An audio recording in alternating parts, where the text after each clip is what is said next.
I'll do a voiceover because this is over a minute, so I can't use music, but I'm going to show you how I personally cover up my face tattoos. So first you need a liquid lipstick. Get one that's kind of like peachy, pink, orangey tone, and put that all over your tattoos. Remember to pat it on, don't swipe it on. Everything we put on, we're going to be patting on instead of swiping it, because if you swipe it, it'll be more translucent. So be careful about that and put on a nice, decently thick layer. Try to cover up the tattoos. You'll still be able to see it through, but just cover it the best you can. Wait till it dries completely. This one is still a little sticky when it's fully dry, but you'll know the difference. So I waited, and now you put a very thin layer of powder on. Don't put extra powder on your brush, just whatever's already on there from the last time you used it. Just very delicately put it on there.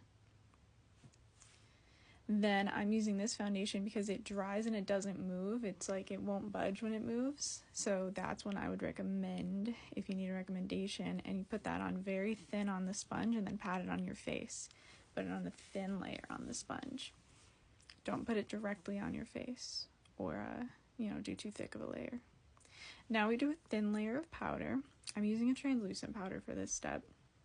And make sure you're careful in how you apply it and you pat it in there with your brush gently. So then I go in with my normal foundation.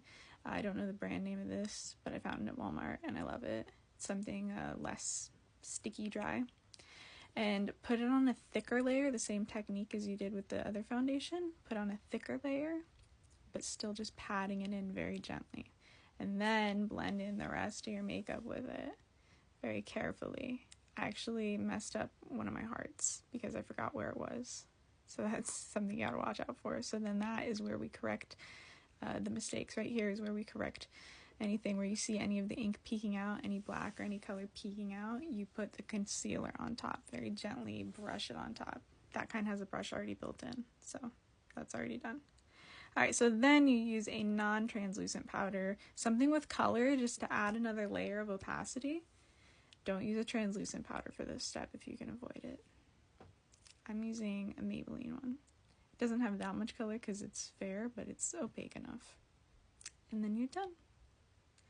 Yeah. Looks wild to see me without tattoos. But it's not too hard and it looks good and natural-ish in real life. It is thick makeup, but it's about as natural as a face of foundation's gonna get. It's not bad.